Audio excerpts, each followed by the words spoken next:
is the WrestleBread Podcast, bringing you the latest news, recaps, and analysis of AEW and WWE. Get the unique perspective from a wrestling fan of over 25 years. Here's your host, Jaydee.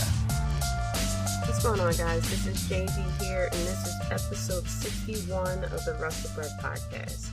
So we have a lot to get into, so I'm going to get started. We had Slammiversary this past Saturday, and we also had Extreme Rules this past Sunday as well. And we had a bunch of news and a couple of things that had came up as well, including what happened on Raw this week. I didn't get a chance to check out all of AEW or NXT this week. I did see that Sammy Guevara is back. I also caught, what did I catch on NXT? I caught the triple threat match for the qualify for the ladder match for the North American title as well. So going into Slammiversary, so I decided to watch Slammiversary this year. First time of me watching an Impact pay-per-view. And like I had said before, I used to watch TNA a little bit, and I didn't really catch a lot of when it switched to Impact more than the LOL TNA. So a lot of people on here I didn't really know too much. Names I've heard, but never really got to see them really in action. And I was debating if I should pay for the pay-per-view, but then I said, why not? Supporting another company, I pay $10 each month for basically crappy pay-per-views about 50 to 60% of the time, so why not, just invest my money into another company and see what I get. And I wasn't disappointed. Slammiversary was pretty good. Just like most pay-per-views, it has ups and downs. I mean, even NXT pay-per-views sometimes have, some of the matches that really just wasn't up to par. Now, of course, it wasn't as good as a TakeOver, but it wasn't as bad as some WWE pay-per-views. So going into each match, first match, the Rascalz put out an open challenge, and it was answered by the Motor City Machine Guns, who I've heard before. I heard the name before, and I heard the name Alex Shelley, and I'm like, where did I hear the name Alex Shelley from? And I forgot he was in NXT. He teamed up with Kushida, and I didn't even know that they were a tag team back in New Japan as well. So I have a feeling that I should really check out a lot of New Japan matches.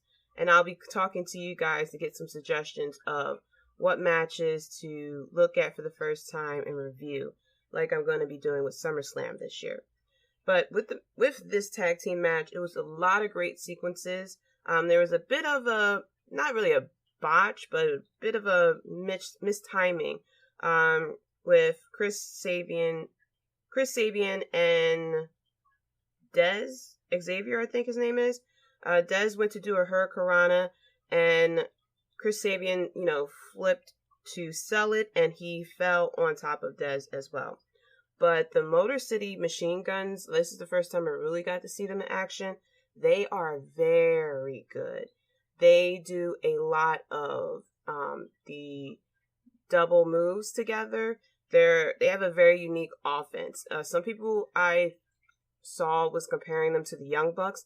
The Young Bucks is more high-flying type of things, whereas though the Motor City Machine Guns, they do a lot of moves together. It's very sequenced, one boom, boom, one after the other.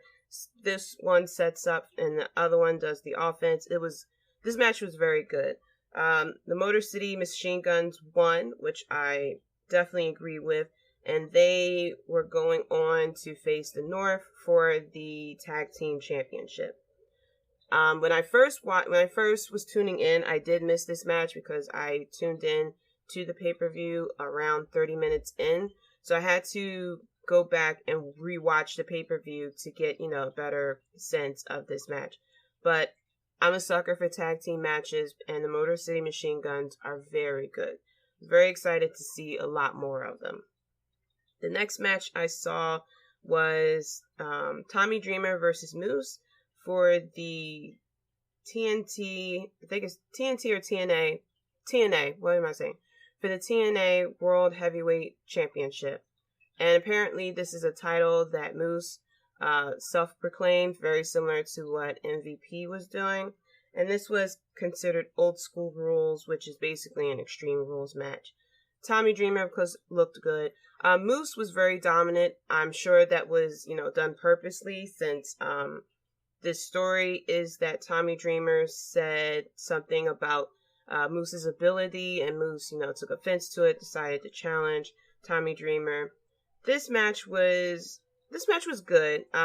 Moose was very dominant, but it wasn't like, oh wow, exciting like the tag team match was. But Moose won this match, which is fitting from the story that I was hearing about leading up to this match. Next up is the women's gauntlet for the number one contender to go against the the knockout championship. I'm sorry, I don't know the title names. I didn't write it down. This gauntlet, as a person watching Impact pay-per-view for the first time, this women's gauntlet didn't really do too much for me. Very not taken seriously. It was a lot of like hee hee ha ha moments, and it didn't really get any better until towards the end of the gauntlet. But the people who came out, Tasha Steelz, who looked promising, Kylie Ray, who I already know from AEW, and then there was Johnny Bravo, who dressed up as Taya Valkyrie, who I know of. Next out came Kimber, then Kiera Hogan, and then someone named Susie. And my first impression of her is that she is very, very, very new to the ring, obviously. She was doing these palm strikes, but unfortunately her palm was like 3 feet away from everyone's face, so you can clearly tell that she wasn't like, it was nowhere close. I don't know. I don't really know what to think of this character. I mean, she seems like Ariana Grande, oh, I'm so shy type of person. And then comes out Katie Forbes, and I was like, what? She comes out, and I said from Twerk City, and she starts twerking with the money guns, and that like completely turned me off. Like, I think I heard of her before, or I've seen her face before. She is RVD's girlfriend or fiance or whatever, and it's like, the type of person she is kind of makes sense, but to be in the ring, I guess because you're with RVD, it's like, no, honey. Then she came in and twerked more. She couldn't really do much in the ring. If you look her up on Instagram, you can really see the passion that she has for wrestling. So much so, every post that she put on Instagram just screams out how much she loves wrestling. And yeah, that's a big no for me with the butt shots and everything. Like, twerking belongs in Instagram and music videos. It doesn't belong in the ring. I don't know. I can't take that seriously. Because it kind of makes like a joke of wrestling. Especially with what's going on now, with everyone wanting this women's revolution and things like that. Stuff like that takes things a couple of steps back. We got Madison Rayne, who I know of, Havok, who I know of, Taya Valkyrie comes out, the real one, Alisha Edwards, Nevaeh, Rosemary, and then Johnny Bravo comes out as Rosemary. And then the elimination slowly starts to happen. The first one eliminated was Johnny Bravo when he was dressed up as Taya Valkyrie. Tasha Steelz. Tasha Steelz, her look is very interesting. But I'm still trying to get a better sense of her, but she looks promising. Katie Forbes, Susie, Havok, who I've heard of. Johnny Bravo again when he was dressed as Rosemary. Madison Rayne, Edwards, and Nevaeh got eliminated at the same time. Then it was Kiera Hogan, then Kimber, And then Rosemary at the end for Kylie Ray to win the Gauntlet. I don't know how long Kylie Ray has been with Impact, so I'm a little surprised that it was her winning, but I guess, they really wanted the big baby face to win, so that kind of makes sense. After that, we have Heath Ledger, who comes out, he cuts a promo. He got interrupted by, I forgot who he got interrupted by. I didn't write that part down. But promising that Heath Slater is with Impact. I definitely agree for him to be on Impact versus AEW. I feel as though if he were to go to AEW, he would have got swallowed by all the big names that are there from WWE. Versus with Impact, I feel like he has a better chance of building himself up with Impact versus AEW. Because I'm sorry to say, AEW tends to get to the Cody and Friends show and, the hottest WWE stars. So I feel like Heath Slater wouldn't have a big chance to really build himself up, the 3B prophecy that everyone talks about. I think he has a better chance at Impact. Next up is the X Division Championship versus Willie Mack and Chris Bay. Shout out to Willie Mack for the Razor Ramon gear. But this match was pretty good. Willie Mack moving around, the offense that he was pulling off was crazy. Chris Bay was looking good as well. I didn't really know much about either of these two before this match, but this match was pretty good. Chris Bay won the match to win the title. Chris Bay he kind of comes off like he's like a mix of like Kofi Kingston, Swerve, Isaac Swerve Scott, and somebody else too. But he's like a mixture of them all. So when I first saw him, like, I immediately thought of Kofi Kingston, but he also got a look, especially with them glasses on, of Swerve.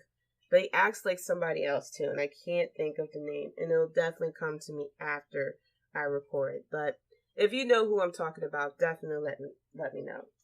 After that, it was a tag team championship for Ken Shamrock and Sami Callihan versus the North. Ken Shamrock is 56 years old, ladies and gentlemen, and he looks good. I mean, he was taking bumps in the ring. He was flying out there. And I was like, wow, I think everyone should aspire to be Ken Shamrock when they turn 56. Because, I mean, the only thing different from him is his colored hair, and he got a couple of wrinkles. But other than that, I mean, he was pretty good. And sorry to say, I had to look up Undertaker's age. Undertaker is 55. So, but granted, Undertaker was constantly out there on the road for these past 30 years or so, whereas though Ken Shamrock wasn't. But still, Ken Shamrock looked really good in the ring. The North looked really good too. I think his name is Ethan Page. Please forgive me if I got that wrong. But I knew the name from Twitter because I see his tweets and stuff like that. I think I follow him. I'm not quite sure, but I always see his tweets on there. So when I saw, that's who. Oh, you're a tag team. You're a tag team champion. This match was good. It wasn't like Rocking Best or something like that. It wasn't like over the top. Ken Shamrock definitely made it enjoyable. The North is a pretty good tag team. But the North won. Of course, they retained the titles. It seems like from what I've seen that there is a rivalry between Ken Shamrock and Sami, and they decided to team up together. The enemy of my enemy, is my friend, basically. But I didn't get a chance to catch all of Impact this week, but I think that they were arguing about the fact that they lost. So eventually, it's going to. Whatever the next pay-per-view is for Impact, it'll definitely turn into a feud then. And then we have the Knockout Championship. I don't know if it's Knockout Championship or Knockout Women's Championship. I should have looked into that. Okay, Impact Knockouts Championship. That's the name of it. Against Deonna Purrazo and Jordynn Grace. Deonna, of course, comes from NXT, so I was pretty happy to see her here because I felt as though she really didn't get too much of a chance in NXT because NXT has a lot of good women in their division. And unfortunately, they don't have the live audience or anything like that. It feels like they're concentrating on a certain, once again, just like what WWE's the main roster does, it's mainly a certain core group of women that they're concentrating on. So their expanded roster of women isn't being shown that much. This match was the match of the night. I have to say, this match rivals AEW and WWE's main roster matches. I have to say, this match was really good. Deonna going after Jordan's arm the whole time. Jordynn really, trying to fight her way from losing her title. This match went on, how long this match went on? This match went on for a good 15 minutes, and it was good. Deonna looked good, I have to say. A lot of back and forth between the two women, and in the end, Deonna did this double arm submission on Jordynn Grace, and Jordynn gave up. And Deonna is now the Impact champion.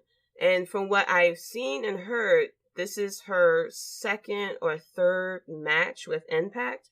And I read, too, that she's not even signed with Impact. So, apparently there was an incident where Impact didn't have their champion signed and they took the title somewhere else or something like that. Very, from what people are saying, they think that Deonna isn't going to have the championship for too long because the championship is going to go to Kylie Ray. I don't know when they're supposed to go against each other, but this was a very good women's match, I have to say. If you didn't get a chance to check it out, definitely check that match out. So then we get to the main event for the Impact World Championship that was vacated because Tessa Blanchard was let go from the company. And so it was against Ace Austin, Eddie Edwards, who I heard of, and Trey versus a mystery fourth person who they said is going to be a former world champion. So people were, speculating, is it going to be EC3? Is it going to be, Eric Young? They were showing a lot of promise. I mean, they showed Sting in that package. I laughed at that one. I mean, they showed a lot of different names for whoever was going to be the fourth person. And, they said, who's the fourth person? And out comes Rich Swann. And I was like, no, you did not. I'm saying, I know you didn't hype up this match this big to bring people like me in to check it out for the first time, just to give me dancing Rich Swann. I laughed. I mean, the commentators tried to hype it up, but I laughed about it. And I was ready to turn it off because I felt as though that was a complete waste of how much they hyped it up. And then out comes Eric Young, who said that this is now a five-way elimination match, which I felt a little better about it, but I felt as though they really overhyped this match to bring in people, which is okay, but they really overhyped this match. But this five-way, it was good. Trey was eliminated first, and then Rich Swann eliminated Eric Young. Eric Young goes ballistic that he got eliminated, and he starts attacking Rich Swann, who apparently has an injury to his knee. And Eric Young got a chair, and pretty much went to town to him. Ace Austin eliminated Rich Swann. And so all that was left was Ace Austin and Eddie Edwards. And people were comparing, I don't know if it's exaggerated because I didn't really get to see that much in this match, but people were comparing Ace Austin to a younger AJ Styles. I didn't really get to see that in this match, but I am intrigued by that type of comparison. Ace Austin was there with some guy. I didn't catch his name, but he was there with some big guy. I'm trying to find the name while I'm talking about it. But he was there with some big guy, and he was getting involved in the match, and the referee told the big guy to leave from ringside. I keep saying big guy, and now I feel bad that I keep saying big guy. But he was banned from ringside. So it went down to Ace Austin and Eddie Edwards. And Madman Fulton. Okay, that's the name of the big guy. Madman Fulton. So Madman Fulton was banned from ringside. And the match turned to Ace Austin and Eddie Edwards. This match in total lasted for... Overall, the 5-way elimination match lasted for 25 minutes. In the end, Eddie Edwards won. A lot of people said that it should have been Ace Austin. But I'm not quite sure what they have planned as far as with Eddie Edwards having the title. Apparently, Eddie Edwards have been with the company for a very long time, and this is his second title reign only. So we'll see. We'll see what they have planned for it. Maybe it might have been too soon for Ace Austin, maybe. And they probably want to build them up for something else, which is kind of what happened. Because Ace Austin brought back out Madman Fulton, and the two of them started attacking Eddie Edwards. Out comes the Good Brothers, who did announce earlier that they were officially signed to Impact Wrestling. A lot of people thought it would be them who would be challenging the Rascalz, but nice surprise that it was Motor City Machine Guns. The Good Brothers were, they got Madman Fulton and Ace Austin out of there. And they were celebrating, took out some beers and everything. The pay-per-view was going off, and then you see the 3 strikes come up on the screen. The after credits pop up. Basically, the Marvel after credits, basically. EC3 had his back turned. He does the turn to the screen. He had a cup of alcohol in his hand, throws the cup at the wall, throws the glass at the wall. It breaks, of course. And then takes a look at the screen, and then fade to black. And that's the end of Slammiversary. Overall, like I said, it was a pretty good pay-per-view. A bit of an overhyped promotion for that, for the 5-way, that ended up being a 5-way elimination match for the Impact World Championship. I felt as though it was definitely overhyped. On to Extreme Rules. Let me turn the page for my notes. And Extreme Rules, like I said, I had low expectations for this match. And my views may be slightly skewed because I had low expectations. But overall, it wasn't that great, I have to say. If we're going to compare between Slammiversary and Extreme Rules, I would say, I don't know. Because the Extreme Rules did have some pretty good matches. It was just the finishes that were very underwhelming. And whenever the finish is underwhelming, it takes down the value of the match overall, I have to say. Maybe Slammiversary edges out just a little bit, because they did have that great tag team match. They had the great women's match. The X Division match was pretty good. Tommy Dreamer versus Moose was alright. The women's gauntlet was definitely the worst of the night. Even Ken Shamrock match was pretty good. The elimination 5-way, the quote-unquote surprise entrant wasn't that bad. But overall, it was still a good match if you take out how overhyped it was.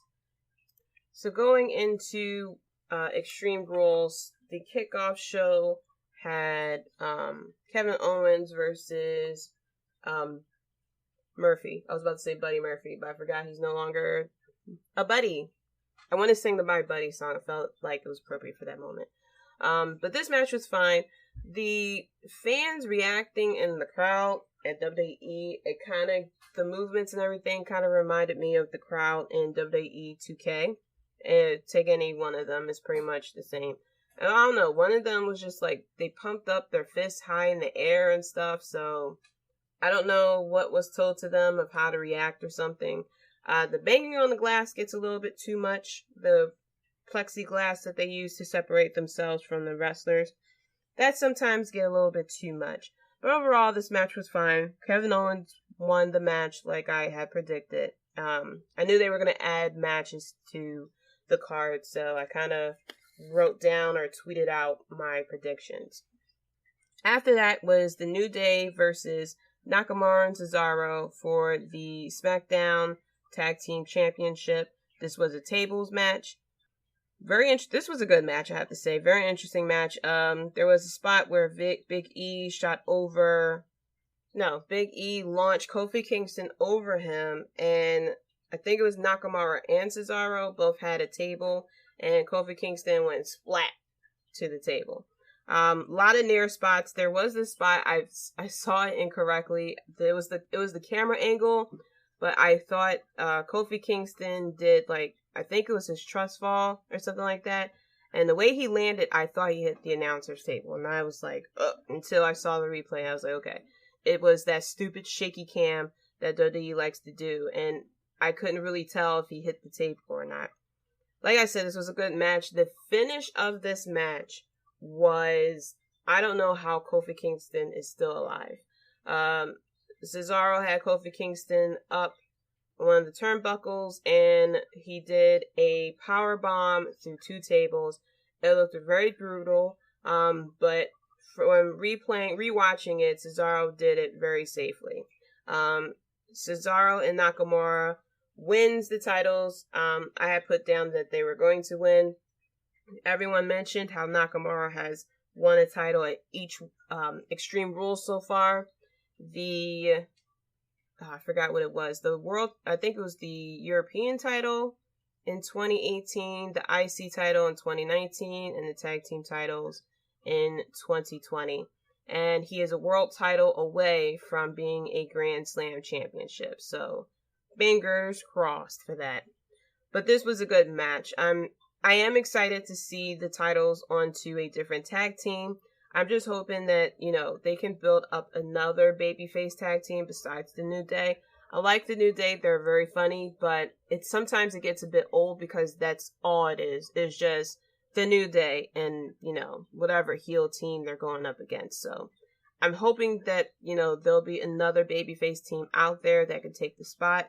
Or, let's have Nakamura and Cesaro versus the Usos or something, but let's just, we need something other than the New Day. After that, it was Nikki Cross versus Bayley.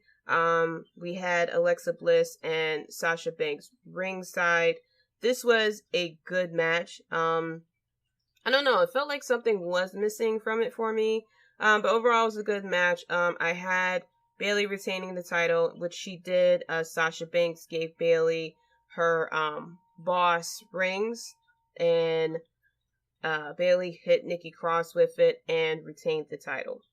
Don't know where they're going to go from here. It seems like they're going to keep from the rumors, they're going to keep the title on Bayley until it's her versus Sasha.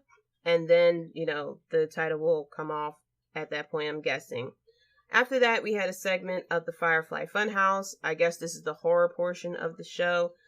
Bray Wyatt was dressed up as Count Dracula, and he said that he is going to present the most revolting, horrifying, disgusting footage known to man. And then Rambling Rabbit cut to the damn karaoke, which got a laugh out of me. And then Bray Wyatt was like, no, he sat there and told him, like, no, you showed the wrong footage. And I was like, oh, not too far off, I have to say. After that, it was Apollo Crews versus MVP. And they announced that MVP did not pass a physical or something like that, and he couldn't compete in the match, which was dumb. I mean, you knew that he was either injured or has COVID. You still advertised this match like we were going to get a match. And MVP comes out and crowned himself the champion because Apollo forfeit didn't come out to the 10 count. And I thought this is so dumb. They could have had this settled on Raw, basically. After that was the lovely eye for an eye match. Now, I had a slight problem with this match. The stipulation is that the match isn't over until someone's eye is extracted, and for some reason they decided to have a wrestling match instead of trying to poke each other's eyes out. I don't know if now I missed the beginning part of this match and I didn't watch it back, so I don't know if it was Rey Mysterio or Seth Rollins that had the tool bag. One of them had a tool bag. There was pliers that was being used. I was confused at Rey Mysterio because he kept trying to do the 619 and all these moves, and I'm like, dude, you can't win by pinfall. You got to pull an eye out. So there was a lot of interesting spots where there was the kendo stick that was broken in half that Rey Mysterio tried to use. There was I think it was a kendo stick that was stuck in the turnbuckle. There was a chair that was used. Of course, the steps was used again. But I'm sitting here and I'm like, I'm just waiting for how this match is going to end, because we heard about CGI and all that stuff, and I kind of knew that CGI wouldn't be used since they're, doing it live in front of the crowd. Rey Mysterio doing the curb stomp was fun to see. He tried to do the stairs eye thing that not eye thing. He was trying to use the stairs like Seth Rollins did with him to try to take out Seth Rollins' eye. Seth Rollins does the low blow, does the curb stomp, and then he picks up Rey Mysterio. First of all, Rey Mysterio took off his eye patch, and you see he has the white eye, very similar to Kane. But anyway, Seth Rollins picks up Rey Mysterio. You hear Rey Mysterio say no. He pushes Rey Mysterio's eye into the stairs, and then Rey Mysterio lays down. Seth Rollins walks away, and then he comes back and he stops, and you see Rey Mysterio with his hands. Now, I didn't see the eyeball at first. I was waiting for him to take his hands off of his face, so I was waiting for that, so I didn't catch the eyeball in his hand. So I'm gonna give my first reaction to it, and then when I saw the pictures and stuff. So I'm just waiting for him to move his hand so we can see the eyeball. But then Rollins was started throwing up and stuff like that. And I was completely confused at first, because I was like, first of all, there's no blood. Rey Mysterio wasn't screaming. I mean, when your eyeball is out of your head, I'm assuming there's some type of pain involved, and you should be screaming your head off. There was no blood. The commentators were quiet, and then you just see, I think it was Samoa Joe goes, "It's out." And, Dominic comes over. Dominic wasn't screaming and crying or anything. I mean, your dad's eye is out, allegedly. And I'm sitting here waiting for Rey Mysterio to take his hands off. And I'm like, well, where's the eyeball? Where's we should see it hanging or in his hand or a black hole in his face or something like that. And then that's when I saw the infamous picture of I don't know if it was one of them fish buoys or the fake eyeball that you get from the dollar store, but you see it out on top of his face and he's holding it down with his hand, and I'm like, that's it? That's the best that they can come up with? I feel as though no matter what ending we got with this, whether it was CGI or what they pulled off here, we wouldn't have been happy either way, because the stipulation was dumb from the get-go. And I was waiting to see how they were going to explain that everything is all good in the hood. And they sat there and said, well, first of all, Rey Mysterio went to a local medical facility, which I'm like, no local medical facility is going to be able to help that eyeball. He needs to go to a hospital. And they said, well, if the optic nerve and all this other stuff is still connected, he'll still have his vision and stuff. And I was like, okay, so that's how we're going to do it. He's going to come back with an eye patch, or he's going to look like he has a, whatever. But I was just disturbed at the fact that there was no screaming, there was no blood. There was more blood from the initial eye incident than it was this time around, and the eye was actually out. Could have sworn, there'll be blood or something like that, but, whatever. So after that, we had Sasha Banks versus Asuka. This was a great match. They wanted to, you could tell they didn't like each other. They wanted to hurt each other. Asuka, I don't know, I felt like Sasha Banks is able to hang with Asuka in her true wrestling style. Because I always felt like, when Asuka came to the main roster, that there was something off with her wrestling style, that she wasn't like as hard hitting as she was in NXT. And I guess it's because, it's the main roster. They wanted people to kind of like be able to hang with you. So with this match, it was so good. It was really good. And then we get to the stupid ending where Asuka goes for the mist and she hit the referee. Sasha, I think it was Bayley who hit Asuka with the belt. And then Bayley takes off the referee's shirt, puts it on her, and then counts to 3. And then she told the timekeeper to ring the bell. He eventually rings the bell, and then they play Sasha Banks music, and apparently Sasha wins the title. Now, I didn't see really the fall. Well, no, I did see the fallout on Raw that they kind of reversed it.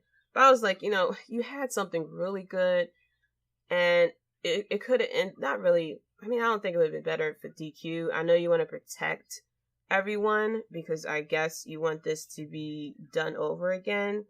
But they definitely could have done something better than that with Bayley taking off the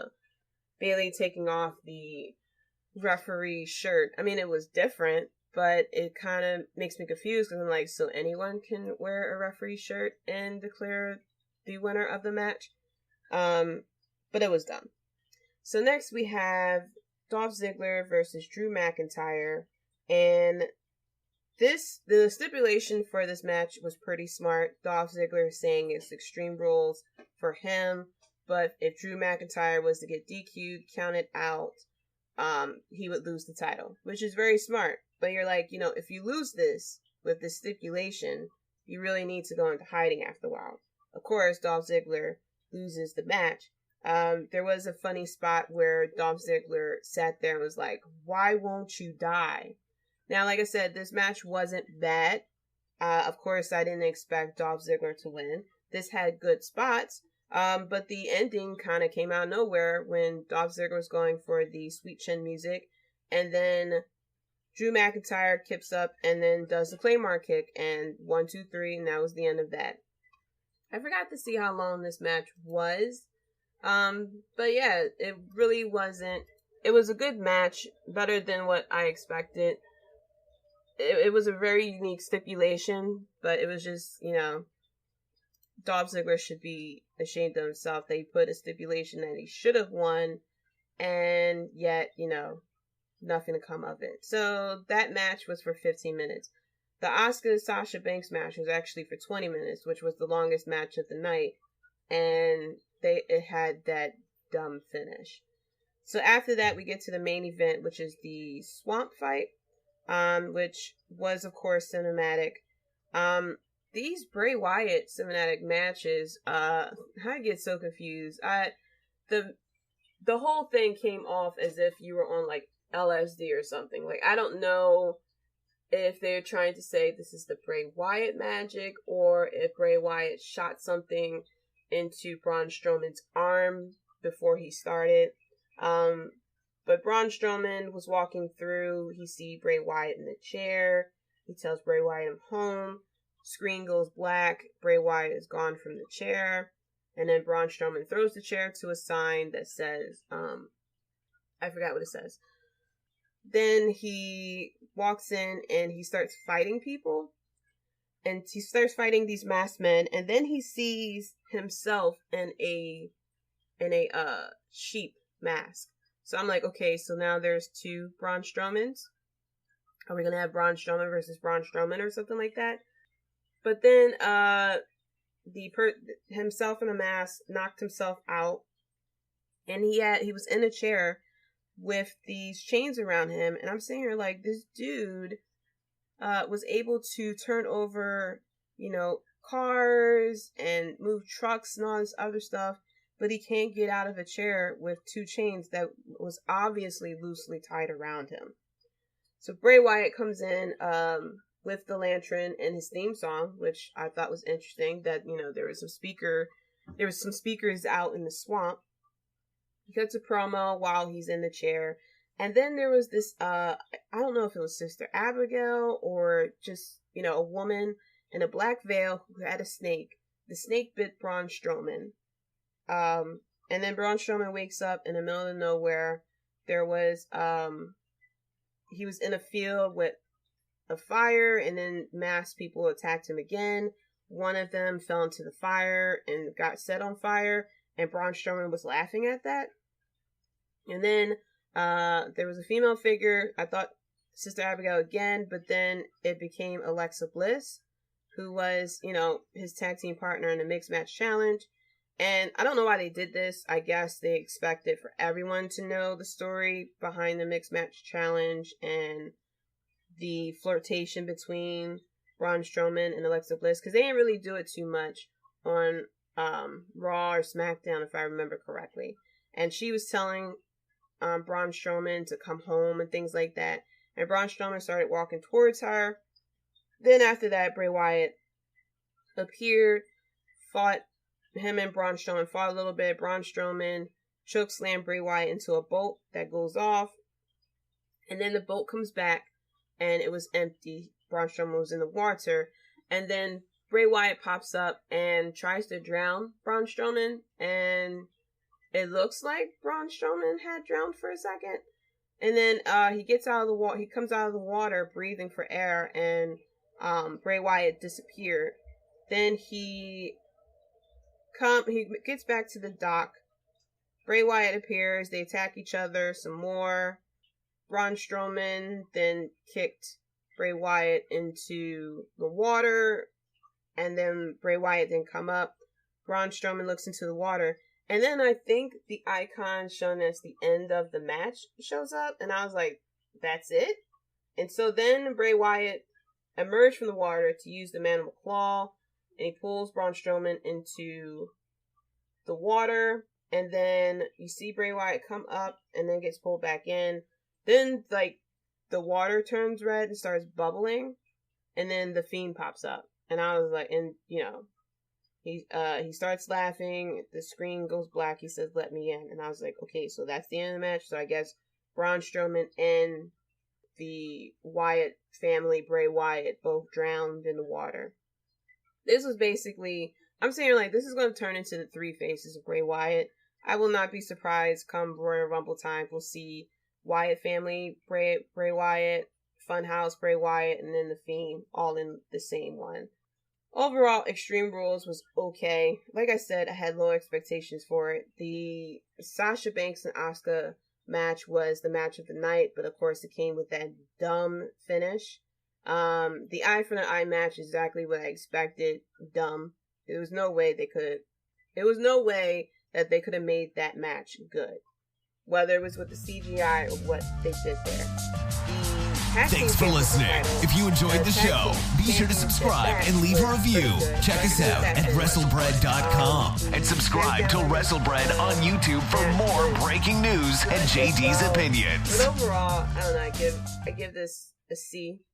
I have to say, it could have been a B had we had gotten a better finish to the Raw Women's Championship match, and it would have been better if the eye for an eye match didn't have that stipulation. If the eye for the eye match didn't have the stipulation and it was just a major Extreme Rules match, it would have been a lot better. But the fact that it was this whole eye for an eye, and then we get the fake eye, and they quickly explained how Rey Mysterio would get his vision back. I don't know. I don't know where they would go from here. That's my point. So that is all that happened with Slammiversary and Extreme Rules.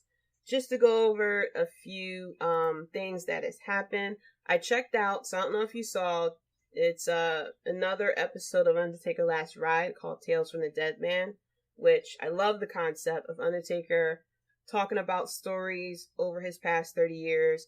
We found out that Yokozuna loves to play cards, poker. We also found out that Undertaker and the Godfather got into it in a drunk type of, not really a fight, but over the Godfather wanting to give Undertaker a hat. We heard the story again about Undertaker thinking he was going to be the Eggman. We heard the story of Undertaker and how he hates getting into Madison Square Garden, but he loves working in it. But the story of him and the unique way he had to get into Madison Square Garden. But if you haven't checked it out yet, definitely do. It was a very good tale. Off of SmackDown this last week, a lot of people started tweeting out that Naomi deserves a chance. And reason being is that she was in that lovely karaoke segment, which obviously was a setup for her and Lacey Evans. She won the karaoke segment, which led to Lacey Evans and Naomi fighting last week on SmackDown, which turned out to be, I guess, not really a squash match, but it was a very quick match that Lacey Evans won. She tied Naomi's hair to one of the ropes. Naomi got herself untied. Lacey Evans does the women's right, and then basically put Naomi in a split and wins the match. And a lot of people felt as though that Naomi deserves a better chance. My take of it is that, yes, Naomi definitely deserves to be treated a lot better. But unfortunately, what happens to Naomi is what happens with the women's division overall, where WWE focuses on 4 to 5 women. Charlotte Flair isn't in the title, so now there are a lot. You see Kairi Sane, you see Bianca Belair, you see Shayna Baszler now. But WWE has this thing where they cannot focus on anyone except for the 4 horsewomen and probably 1 to 2 other women, and everyone else kind of goes down the drain. I feel as though it should be everyone who deserves a chance, not just this core group of women. We haven't seen Naomi in a while. Natalya, who else? Who else I'm forgetting? I mean, remember, let's not forget when Asuka had the title and she wasn't really on TV because WWE kept focusing on Becky Lynch, Charlotte, and Ronda Rousey. So what's happening to Naomi is a fraction of what's happening with the women's division overall, where WWE just doesn't know how to do multiple storylines with the women's division. Naomi definitely deserves, to get title shots and things like that, but I feel as though it's just a small part of the overall problem. Right now it's Naomi, but next year or 6 months from now, it's going to be someone else that the fans will be crying about needs, a chance. So also, Eva Marie is in a movie with Bruce Willis. It's a movie called Hard Kill. The trailer came out where she is a special ops. She looked promising.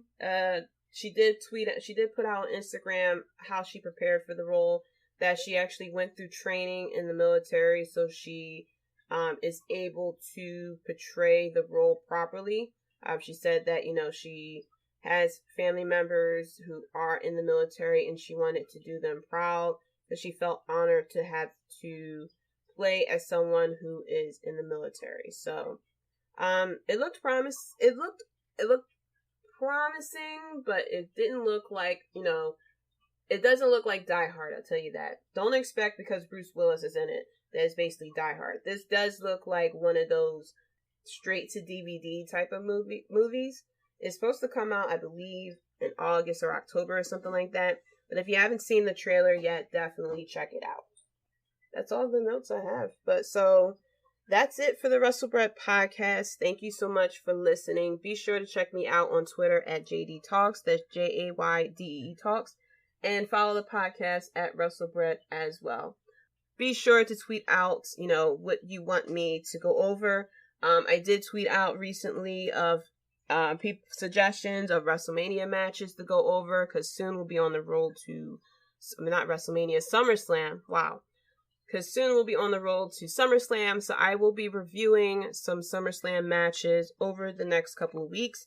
If you want me to review a SummerSlam match that you are interested in, definitely tweet at me as well. Until next time, guys, peace.